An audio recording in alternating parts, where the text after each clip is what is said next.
I thought she was the most spiritual woman I'd ever met. Every morning at sunrise, she'd sit cross-legged on my terrace, eyes closed, hands folded, whispering what I believed were prayers.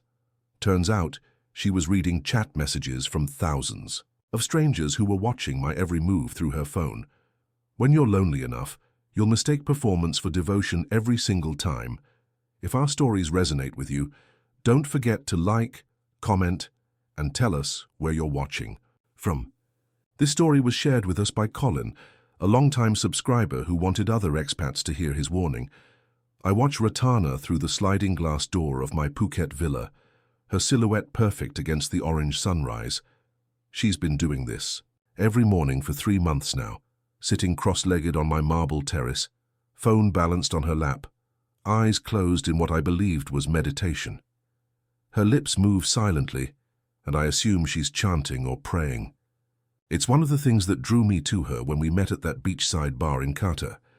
Most of the girls I'd met since moving here from Brisbane seemed only interested in shopping or partying, but Ratana talked about spirituality, about finding inner peace. At 59, after a messy divorce and losing half my retirement savings, I thought I'd found someone who understood what really mattered. The morning sun catches the gold Buddha pendant around her neck, and I feel that familiar warmth in my chest. This is why I left Australia, for moments like this, for a woman who sees beyond material things. I make her usual green tea and step outside, but she doesn't open her eyes. Her phone screen glows faintly, and I assume it's a meditation app. "Good morning, beautiful," I whisper, setting the cup beside her. She raises one finger, her signal that she needs a few more minutes of spiritual time. I retreat back inside, feeling that same sense of respect and admiration that's been growing stronger each day. She takes her practice seriously, never rushing, never breaking character. Character, I think to myself, and immediately feel guilty for the word choice. This isn't an act. This is who she is, someone committed to growth and inner peace. I watch her from the kitchen window as I prepare my own coffee, marveling at her dedication. The way she holds herself, the gentle rise and fall of her shoulders as she breathes, the peaceful expression on her face, everything about her morning ritual speaks to a depth I'd never found in any woman back home. Sandra had been practical, focused on careers and mortgages and 5-year plans. She never would have understood this kind of spiritual commitment. "You finished?" I hear Ratana call softly from the terrace. I grab my coffee and join her as she's stretching, phone now, tucked away in the pocket of her flowing pants. "How was your meditation today?" I ask, settling into the chair beside her. "Very peaceful," she says, that serene smile spreading across her face. "The morning energy here is so pure, Colin. I feel very connected to universe." Her English still carries that careful cadence that I find endearing, each word chosen thoughtfully. "I love watching you," I admit, reaching over to squeeze her hand. "You're so committed to your practice, it inspires me." She leans over and kisses my cheek, her lips warm and soft. "Maybe one day you join me," she says, "but not yet. You still have too much Western stress energy. Need time to release first." I nod, accepting her wisdom. She's right. I'm still carrying baggage from my old life, still learning how to just be present in the moment. 3 months earlier, I was sitting alone at the same beachside bar where tourists and expats gathered to watch the sunset. I'd been in Phuket for 6 weeks, still adjusting to retirement, still nursing the wounds from Sandra taking our house in the settlement. The beer was cold, the view was perfect, but I felt hollow inside. That's when Ratana appeared beside me, ordering a simple water with lime. "You look like you're carrying the weight of the world," she said in careful English. She was beautiful in a natural way, minimal makeup, simple dress, that Buddha pendant catching the light. We talked for hours. She told me about growing up in Isan, about studying philosophy at university in Bangkok, about how she'd come to Phuket seeking spiritual clarity after her own heartbreak. When she mentioned meditation and Buddhism, something clicked. Here was a woman with depth, someone who understood that happiness came from within. "Most people come to Thailand for wrong reasons," she said, sipping her water slowly. "They think they can buy happiness, buy love, But real peace comes from inside. Her words resonated deep in my chest. I'd been one of those people, I realized, running from my problems instead of facing them. You seem different, though, she continued, studying my face with those dark, intelligent eyes. You look like someone ready to learn. By our third date, she was spending nights at my villa. She never asked for money, never hinted at expensive gifts. Instead, she'd wake early to meditate, cook simple Thai meals, and talk about finding balance in life. Western people think too much, she'd say, touching my chest gently. Here in Thailand, we learn to just be. When she started her morning ritual on my terrace, I felt like I'd finally found what I'd been searching for. This place has good energy, she told me that first morning, standing on the terrace with her arms outstretched. Can you feel it? The way the sun rises over the water, the way the air moves. Very powerful for meditation. I couldn't feel what she described, but I wanted to. I wanted to see the world through her eyes, to find the peace she seemed to carry effortlessly. I would like to do my practice here each morning, she said, looking at me hopefully. If that's okay with you? Of course it was okay. I was honored that she'd want to share something so personal with me in my space. Maybe you can make me tea sometimes, she added with a shy smile. Green tea helps with meditation energy. It became our routine. Every morning, I'd watch her prepare for her spiritual time, feeling grateful to witness something so pure and authentic. Ratana moved in without us ever discussing it officially. One day, she simply had more clothes in my wardrobe than belongings at her small apartment. I didn't mind. I loved having her there. She'd transformed my sterile rental villa into something that felt like home. Fresh flowers appeared daily. The scent of jasmine and lemongrass filled the air, and her presence made everything feel more alive. Her morning meditation became sacred time. She'd explained that it was important for her spiritual practice, that she needed complete silence and focus to connect with the universe. In Buddhism, we believe morning energy is most pure, she'd told me, stroking my arm as we lay in bed. It's when I can hear my inner voice clearly. I respected that completely. Sometimes I'd watch from inside, making her tea, feeling grateful to be with someone who took her spiritual life so seriously. She never asked me to join her, said that my path was different, that I needed to find my own way to enlightenment. Everyone's journey is unique, she explained one evening as we shared dinner on the terrace. Forcing someone into your practice is like forcing flower to bloom before it's ready. You will find your way when time is right. Her phone was always with her during these sessions, but she'd explained it contained guided meditations and Buddhist chants. Sometimes I need teacher's voice to guide me deeper, she said when I asked about it once. Phone is just tool, like meditation cushion or incense. The fact that she was so disciplined, so committed to growth, made me feel like I was becoming a better man just by being near her. My friends back in Brisbane would have called me crazy, moving in with a woman I'd known for 3 months, but they didn't understand what I'd found here. You look different, my mate Steve had said during our weekly video call. Relaxed, happy. He was right. For the first time in years, I felt like I was exactly where I belonged. Must be the tropical air, I'd joked, but it wasn't the location, it was her. She sounds too good to be true, mate, Steve had warned. Just be careful. But he didn't know Ratana. He hadn't seen her gentle morning rituals, her quiet wisdom, the way she moved through the world with such grace and purpose. Not everyone is out to get something, Steve, I told him. Some people are just genuinely good. The conversation had left me feeling defensive, protective of what we'd built together. Western cynicism, I thought. Exactly the kind of toxic thinking I'd come to Thailand to escape. Looking back, the signs were there from the beginning. The phone never left her hand, even when we made love. She'd prop it on the nightstand, screen facing up, always within reach. When I asked about it once, she laughed it off. Thai people are addicted to phones, same as everyone, she said, kissing my forehead.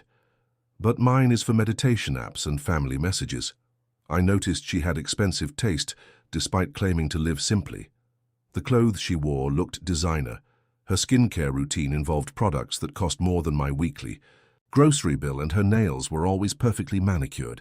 When I mentioned it, she explained that her family occasionally sent money. that her father owned land in Isan.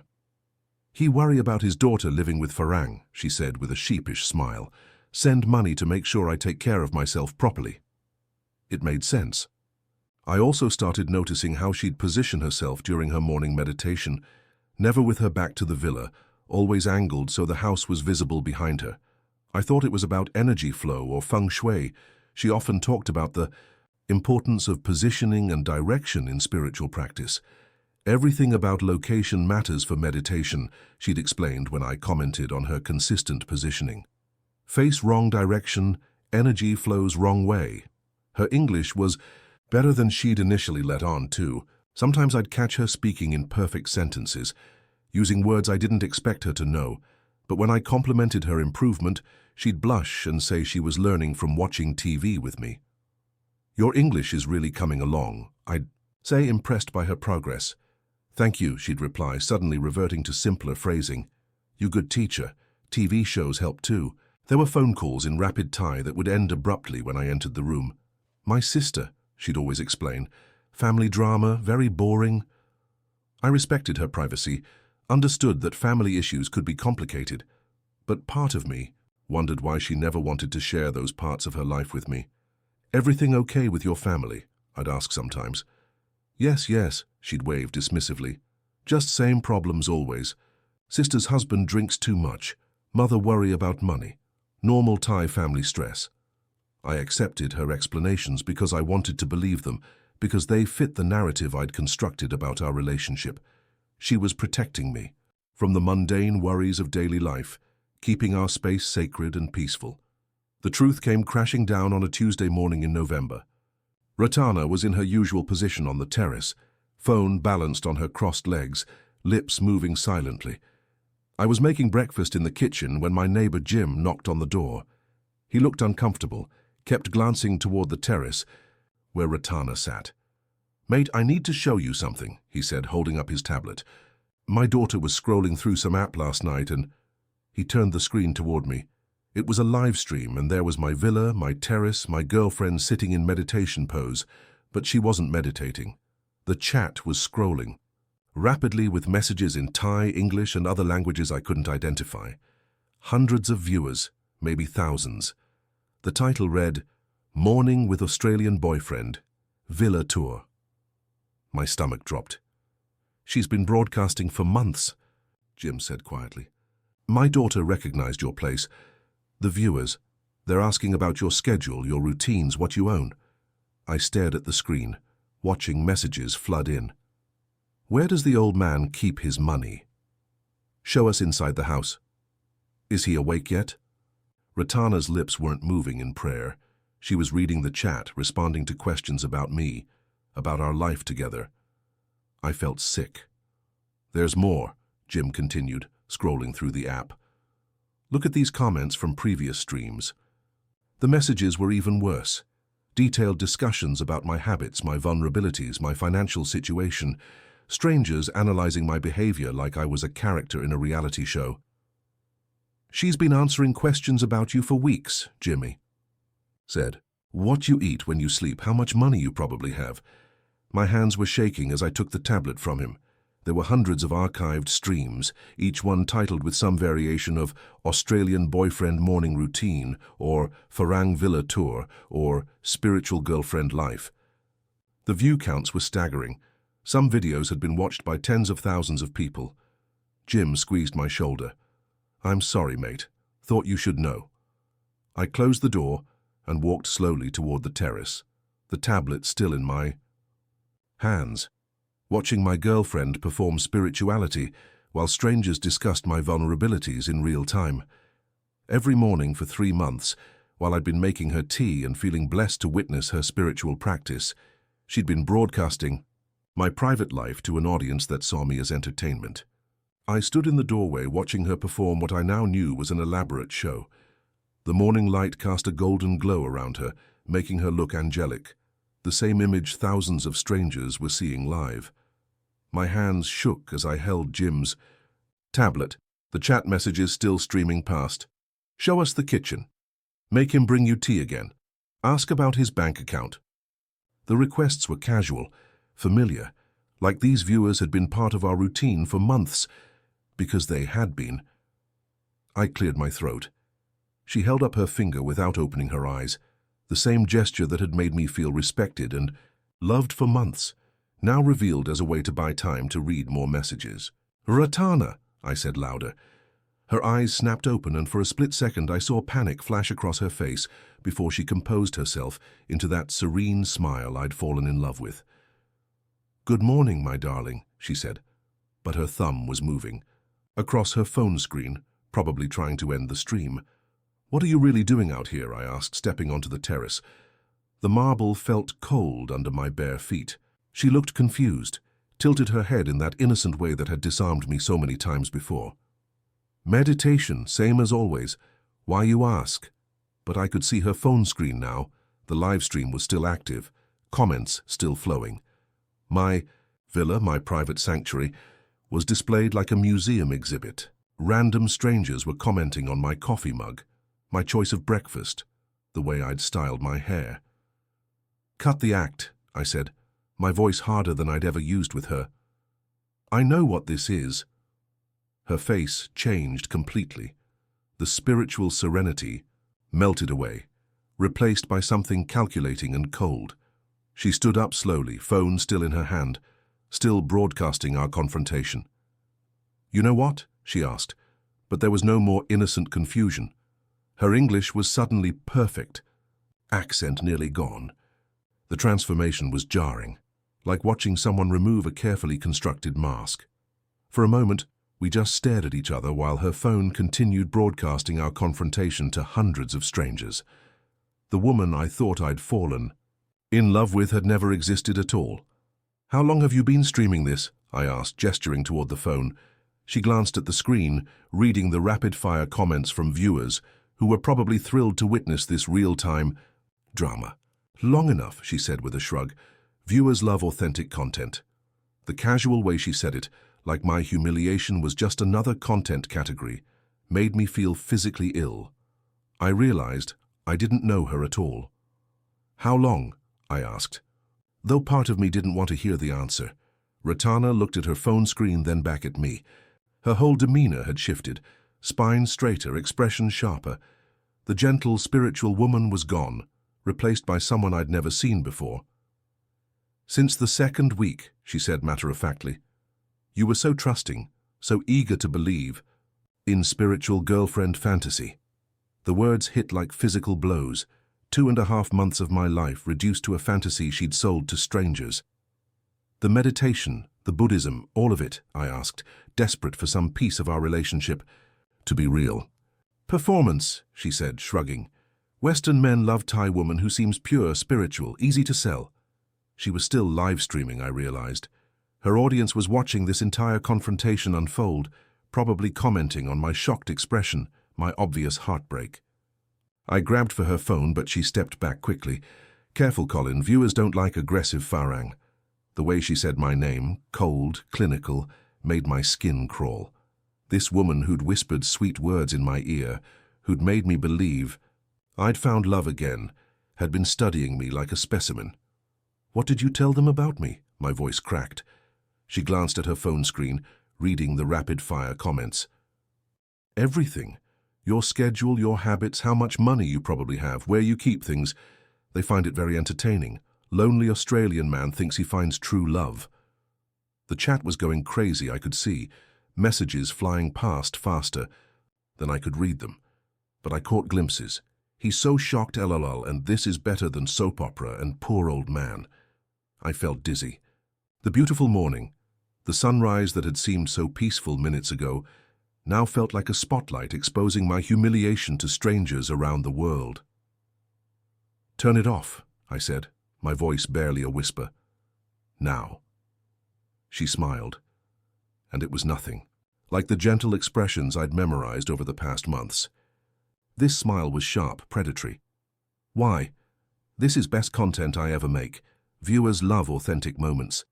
She held up her phone so I could see the viewer count climbing in real time. Over 2,000 people were watching my world collapse, and the number kept rising. "Please," I said, hating how desperate I sounded. "Turn it off." "You should read these comments," she said, scrolling through the chat. "Very entertaining. Some people feel sorry for you, but most think it's funny. Stupid. Farang man who believes beautiful Thai girl could love him for real." "It started as regular live stream," Ratana explained, finally ending the broadcast but keeping her phone ready. "Thai girl in Phuket, nothing special. But then I met you, and viewers became very interested in Farang lifestyle." She gestured around.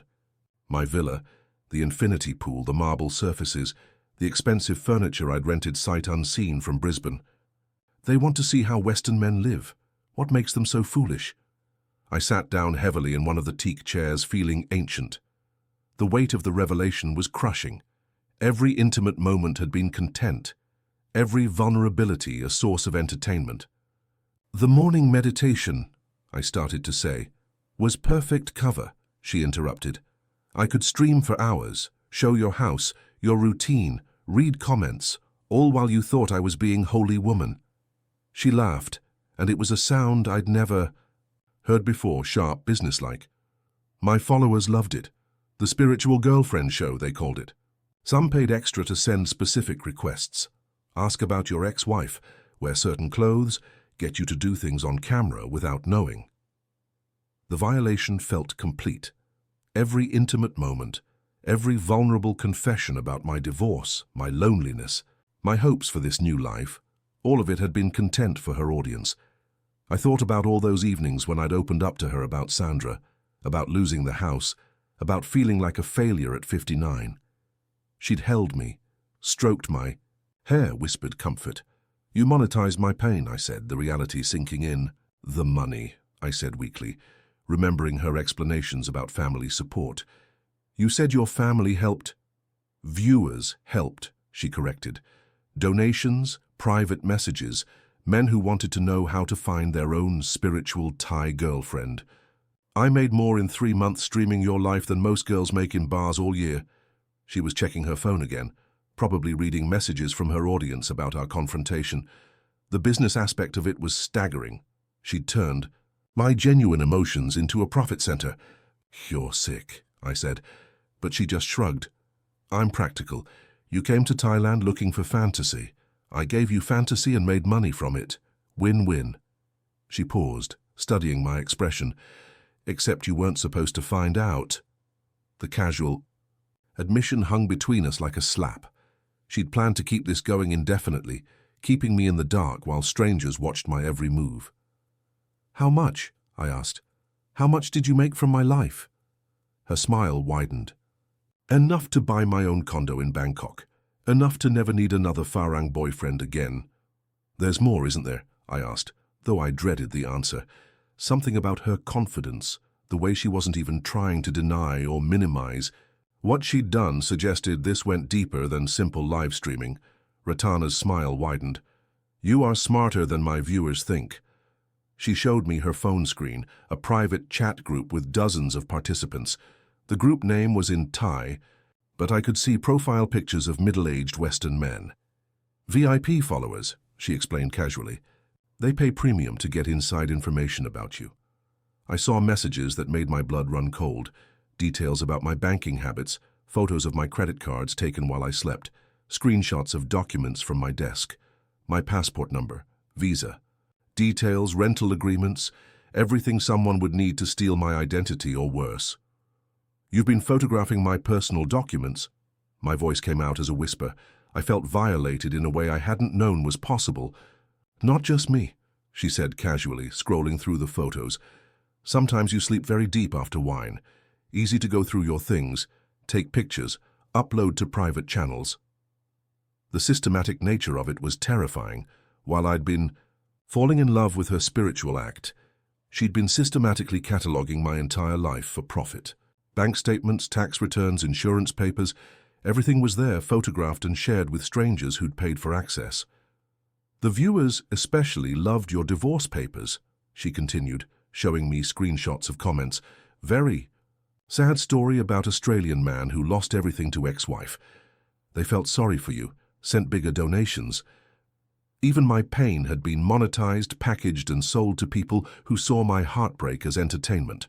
I thought about all those nights I'd opened up to her about Sandra, about losing my house, about feeling like a failure. She'd held me while I cried, stroked my hair, whispered comfort, all while planning how to package my heartbreak for her audience. "The Buddha pendant," I said suddenly, remembering how it had initially attracted me to her, how it had seemed like a sign of her spiritual depth. She touched it and laughed. "Cheap gold paint from Patong Beach Market. Cost me 50 baht. But Western men see Buddhist jewelry and think, good Thai girl, very predictable." Everything had been calculated, from her simple clothing to her meditation routine to her carefully practiced broken English. The woman I'd fallen in love with was a complete fabrication, designed specifically to appeal to my vulnerabilities. "You think I work alone?" Ratana asked when she saw my shocked expression. She scrolled through her phone, showing me profiles of other women, dozens of them. "There are many of us. We share information, best practices, different types of farang." Men. She showed me a group chat with what looked like 100 profiles, young Thai women, some Filipinas, a few Vietnamese, messages in multiple languages discussing their subjects. I saw photos of other Western men, some I recognized from expat hangouts around Phuket. "That's Jerry from the American Legion," I said, pointing at a photo of my drinking buddy. He was sleeping in the picture, mouth open, looking vulnerable and old. "Yes, very generous man," Ratana nodded. "My friend Niran streams his life too. He thinks she's student saving money for university." The scope of it was staggering. A network of women targeting lonely Western men, turning their vulnerabilities into entertainment and profit. "We have training," she explained matter-of-factly, showing me what looked like a manual. Screenshots and guides on manipulating foreign men, written in Thai with English translations. What stories work best? Which personality types bring most viewers? How to keep men believing fantasy while extracting maximum content. The manual was comprehensive. Psychological profiles, conversation starters, ways to identify wealthy targets. "Spiritual girlfriend very popular right now," she said, scrolling through different categories. Before that was innocent student. Before that was sick mother in hospital. Whatever Farang men want to believe, we provide. I felt like an idiot, but worse than that, I felt like prey. Like I'd been selected and hunted by predators who understood my psychology better than I understood it myself. "How many of you are there?" I asked, my voice barely functional. "In Thailand, maybe 100 doing this seriously, but growing fast because method works well." She seemed proud of it, like she was discussing a successful business venture rather than systematic emotional fraud. "My earnings put me in top 10% this year," she added. "Your life was particularly good content. Divorced, lonely, desperate. For love. Perfect target." The clinical way she analyzed me, like I was a case study rather than a human being, was almost worse than the betrayal itself. "We have ranking system," she continued, "based on viewer engagement, donations. How long? We can keep the fantasy going. I got promoted to senior level because of you." "So what happens now?" I asked, though I was afraid of the answer. I felt completely powerless, like a character in someone else's story, with no control over the plot. Ratana looked at her phone, then back at me. "Depends what you want," she said, her tone shifting to something that sounded almost like negotiation. "I can pack my things, find new target, and you never see me again. Or," she paused and I saw calculation in her eyes, "or we continue arrangement, but now you know truth." The audacity took my breath away. "Continue?" I asked, certain I'd misheard. "Why not?" she said, sitting down across from me like this was a business meeting. "You get beautiful Thai girlfriend, I get content and money. Nothing really changes except you stop believing fairy tale." She made it sound reasonable, like a mutually beneficial business arrangement. "You were happy for 3 months thinking it was real love. If happiness is what matters, does truth change anything?"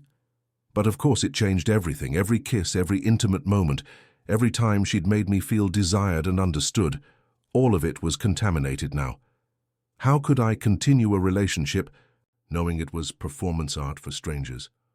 "I could report you," I said weakly, grasping for some kind of power in the situation. "To who?"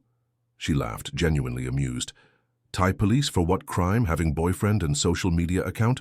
No law against live streaming your own life? She was right, and the realization was crushing. What she'd done was morally despicable, but probably not illegal. I had no recourse except to endure the humiliation of knowing thousands of strangers had watched my pathetic attempts at finding love. Besides, she added, leaning forward, would you want your story spread wider?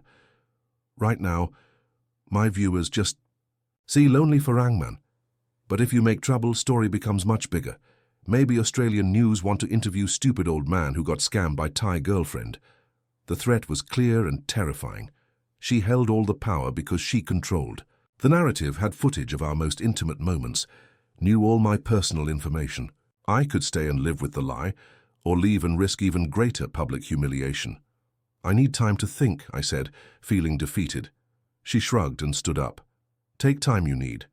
But remember, I have 3 months of very personal footage. Would be shame if private moments became public, because you decide to be difficult. With that final threat hanging in the air, she walked back into the villa, leaving me alone on the terrace that had been the stage for her performance. I gave her 24 hours to pack and leave. The decision came to me that night as I lay in bed, listening to her breathing beside me, knowing she was probably planning her next stream, her next target. I couldn't live as a knowing participant in my own humiliation. She took the eviction calmly, no tears, no apologies, just efficient packing like she was checking out of a hotel. You sure about this?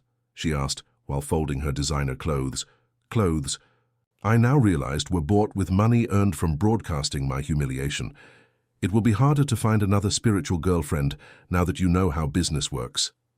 Even in leaving, she couldn't resist twisting the knife. I watched her pack the Buddha pendant, wondering if she'd use it again with her next target, or if the spiritual girlfriend act was retired in favor of some new deception. Did you ever feel anything real? I asked as she zipped her suitcase. The question had been eating at me. Was any of it genuine, or had I been completely delusional? She paused for a moment, and I thought I saw something human flicker across her face. Maybe first week, she said quietly.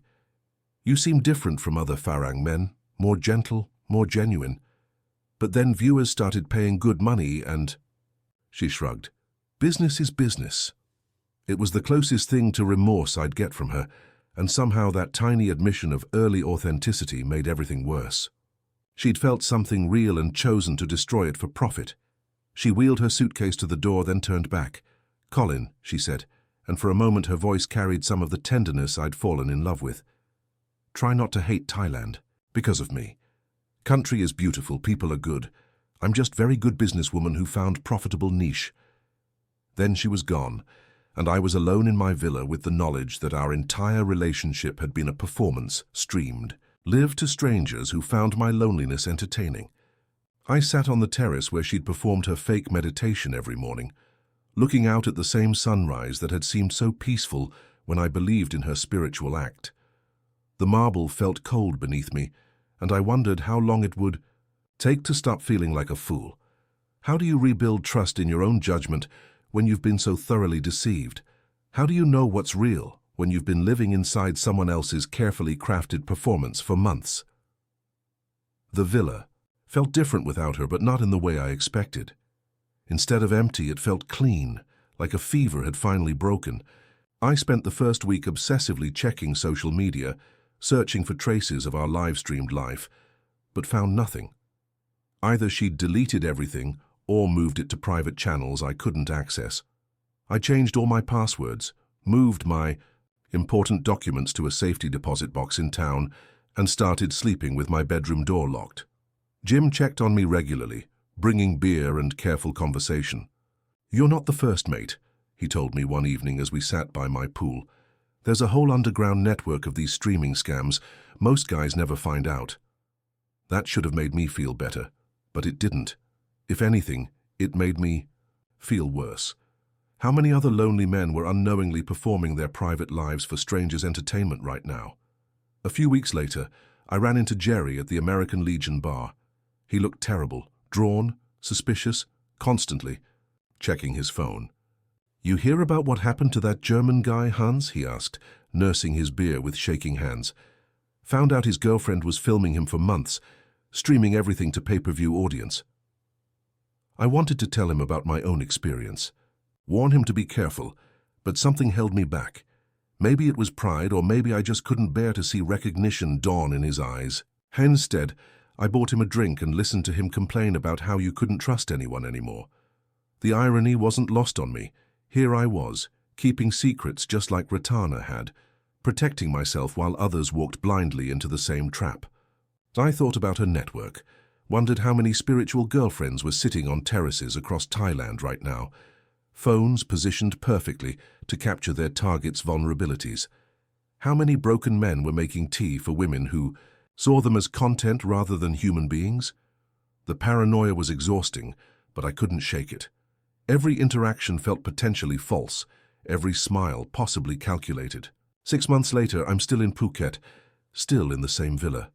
I considered moving, even looked at places in Chiang Mai and Bangkok, but running felt like letting her win. Instead, I've made peace with the knowledge that my private humiliation was once public entertainment. The morning terrace doesn't haunt me anymore. I even have coffee there sometimes, though I never sit in the spot where she performed her fake meditation. I've become more careful, maybe too careful. I date occasionally, but I find myself analyzing every woman's behavior for signs of deception. Does she position her phone too strategically? Is her English better than she pretends? Are her spiritual interests genuine or performance? The paranoia exhausts me sometimes, but it's better than being naive. I've connected with other expats who've been through similar experiences. Men who discovered their Thai girlfriends were cam girls, their Filipina partners were married, their Vietnamese lovers were part of organized scam operations. We don't talk about it much, but there's an understanding between us, a shared wariness that bonds us in uncomfortable ways. Thailand is still beautiful. The sunsets are still spectacular. The food is still incredible. And most of the people I meet are genuinely kind. But I'll never again mistake performance for authenticity, and I'll never again believe that someone can fall in love with me after just a few conversations over beer and sunset views. The hardest part isn't the betrayal. It's accepting that I was so desperate for connection that I ignored obvious red flags. Ratana didn't seduce me with elaborate lies. She gave me exactly the fantasy I wanted to believe, and I chose to believe it despite the inconsistencies. That's on me as much as her. I came to Thailand looking for something authentic and got lost in a perfectly crafted illusion. The spiritual girlfriend show was convincing because I wanted to be convinced, needed to believe that someone could see value in a broken-down Australian electrician with divorce scars and retirement fears. I still wonder sometimes if Ratana thinks about our 3 months together, if any part of it was real for her, or if I'm just another successful case study she shares with her network. I'll probably never know, and I'm learning to be okay with that uncertainty. What I do know is that I came to Thailand running from one kind of loneliness and almost fell into a worse trap because of it. The spiritual girlfriend act worked on me because I wanted to believe in transformation. In second, chances, in the idea that geography could heal heartbreak. Those desires aren't wrong, but using them as the foundation for love is dangerous territory. These days, I volunteer at a local animal shelter, play poker with other retirees, take Thai language classes with genuine enthusiasm rather than romantic motivation. I'm building a life that doesn't depend on someone else's validation or performance, of devotion. It's quieter than the fantasy Ratana sold me, but it's real. And after months of living inside someone else's carefully crafted show, reality feels like a gift. The sunrise still comes every morning, just like it did when she sat on my terrace reading chat messages disguised as prayers. But now when I watch it, I'm not waiting for someone to validate the beauty or share the moment with me. I'm just a man in Thailand, watching the sun come up, grateful to see the world clearly for the first time in months. Sometimes that's enough. The terrace where she performed her spiritual charade has become my place of genuine reflection now. I sit there with my morning coffee, not posing for anyone, not performing anything, just existing in the moment. It's taken me nearly a year, but I'm learning what authentic peace feels like. Not the performed serenity she showed me, but the quiet satisfaction of knowing I'm living my own life instead of being a character in someone else's story. I've stopped looking over my shoulder, stopped analyzing every interaction for hidden cameras or ulterior motives. Trust is coming back slowly, like feeling returning to a limb that's been asleep too long. I may never again be the trusting romantic who believed in love at first conversation, but maybe that's not such a bad thing. Maybe wisdom and caution aren't the enemies of love. Maybe they're what make real love possible when it finally comes along.